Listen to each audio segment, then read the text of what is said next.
ಕೋರ್ಟಿಂದ ಆದೇಶ ಬಂದಿರೋದು ಇಲ್ಲ, ಕೋರ್ಟಿಂದ ಅದೇ ನಾವು ಮೊನ್ನೆ ಒಂದು ಮಗು ಕೋರ್ಟಿಂದ ಕೇಳಿರತಕ್ಕಂಥದ್ದಕ್ಕೆ ನಾವು ರಿವ್ಯೂ ಹಾಕ್ಕೊಂಡಿದ್ವಿ. ಅದನ್ನು ನ್ಯಾಯಾಲಯ ಇಲ್ಲ ಮಂಗಳವಾರ ತಗೊಳ್ತೀವಿ ಅಂತ ಹೇಳಿದರು. ಮಂಗಳವಾರ ಇವತ್ತು ತೊಗೊಂಡಿದ್ದಾರೆ. ತೊಗೊಂಡು ಇವತ್ತು ಇಲ್ಲ ಈ ಸತಿಗೆ ನೀವು ಅಂಕವನ್ನು ಮಾಡಿ ಅಂಥೇಳಿ ಮತ್ತೆ ಹೇಳಿದ್ದಾರೆ. ಸೊ ಡಬಲ್ ಬೆಂಚಲ್ಲಿ ಫಸ್ಟು ಒಂದು PILನ ಇದು ಮಾಡಿದ್ರು. ಅಲ್ಲಿ ನಮಗೆ ಕಾನ್ಫಿಡೆನ್ಸ್ ಇತ್ತು, ಪರವಾಗಿಲ್ಲ ಅಂಥೇಳಿ. ಬಟ್ ಇಲ್ಲಿ ಹೇಳಿದಾಗ ನಾವು ಅದನ್ನು ನ್ಯಾಯಾಲಯ ಏನು ಹೇಳಿದ್ದಾರೆ ಅದನ್ನು ಒಂದು ಕಡೆ ಗಮನ ತಗೊಂಡು ಅದನ್ನು ಮಾಡಬೇಕಾಗ್ತದೆ ಒಂದು ಕಡೆಗೆ.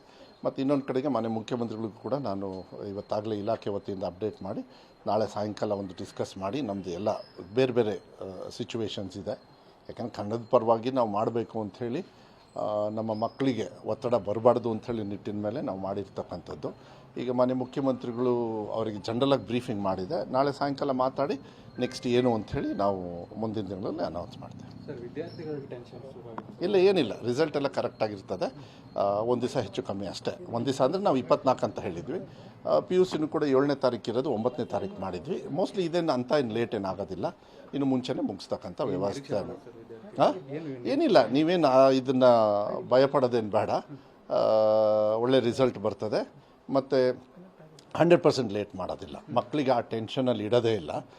100% ರಿಸಲ್ಟ್ನ ಆನ್ ಟೈಮಲ್ಲಿ ಬರ್ತಕ್ಕಂಥ ವ್ಯವಸ್ಥೆಯನ್ನು ನಾವು ಮಾಡ್ತೀವಿ. ನಾಳೆ ಸಾಯಂಕಾಲ, ನಾಳೆ ಅದೇ ಅವರಿಗೆ ಒಂದು ಸತಿ ಭೇಟಿ ಮಾಡಿದ್ರೆ ಒಂದು ಪಿಕ್ಚರ್ ಸಿಗುತ್ತೆ. ಆವಾಗ ನಾನು ರಿಸಲ್ಟ್ ಅನೌನ್ಸ್ ಮಾಡೋದಕ್ಕೂ ಕೂಡ ಅದು ಅನುಕೂಲ ಆಗುತ್ತೆ. ಬಟ್ ಯಾವುದೇ ಕಾರಣಕ್ಕೂ ಮಕ್ಕಳು ಟೆನ್ಷನಲ್ಲಿ ಇರೋದು ಬೇಡ.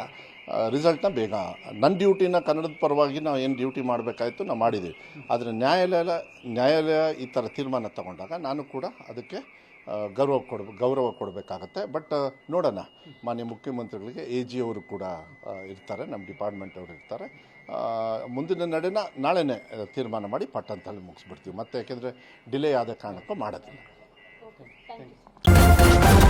ನ್ಯೂಸ್ ಫಸ್ಟ್, ನಿರ್ಭೀತಿಯಿಂದ ನಿಮ್ಮ ಪರವಾಗಿ.